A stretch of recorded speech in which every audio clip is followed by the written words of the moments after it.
Just want to take you through some of the gear I'm using and exactly why I'm using it.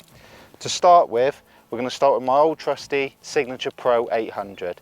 Now this pole really does work for me so well. It's so responsive. When you're getting these little bites, when you're fishing with pellets and bread, it's really important that you've got a light and stiff pole. And it just also makes the day more enjoyable if it's easy to handle.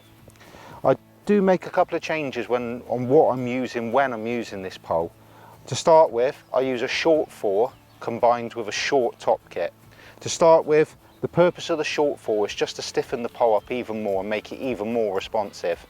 The short top kit, first of all, you've got a shorter length of elastic in the top kit, so when you're fishing, if you are on a few fish and you're trying to catch a decent weight, it speeds you up no end. The fish pop up very close to the banks and makes netting very easy. Also, they're available with a grey finish, which I personally think is important when you're fishing on days like today when the sun's out. The fish can see a black shadow. A matted grey finish to a top kit, I personally think does make a difference. The elastic that's running through the top kit is a 4 to 7 dual core hollow.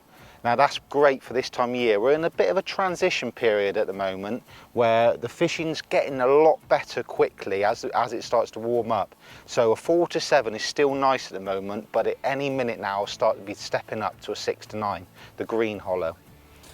The connector itself, the same as always. I don't actually use too much Dacron. I actually just put a bead straight onto the elastic and then attach my rig straight to the elastic.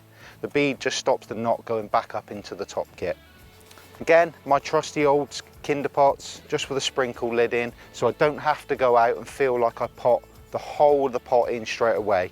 I can tap in a bit of bait, turn my pot back over and repeat the process. It's really important this time of year. You don't want to dump all your bait in straight away. Now the rig itself, I've gone with an 014 MVR mainline. This time of year, the hook lengths I'm be using is 010 or 012. So I don't want to go too heavy on mainline and make the rigs have loads of resistance. So if the wind starts to pick up at any point, I don't want a really thick mainline. 014 for this time of year is very nice. The float I'm using for this type of fishing now, where I'm going to be fishing with pellets and maggots, I'm going to be using an MVR Finesse 5. Now the great thing about this float is the bristle. It's a hollow bristle and it's very thick. So when you're fishing with pellets and heavy baits like bread, you don't want a float that's going to be getting dragged under.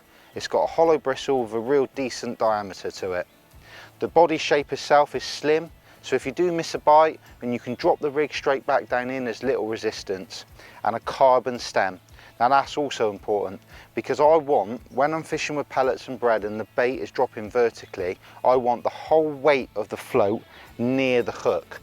I don't want a wire stem because that means less of the weight is down the line. I want the whole weight of that float down the line. The shotting pattern itself is very simple. Pellets and bread tend to sink vertically, so I want most of my shot near the hook. I've got a 2-inch gap in between all 5 of my number 9 shot. Leading down to an 010 hook length, 010 MVR to a size 16 hook. And that's actually a 4-inch hook length, so it's very positive at this end part of the rig. The heavy baits like pellets and bread will all sink quite fast, so my rig itself is quite positive.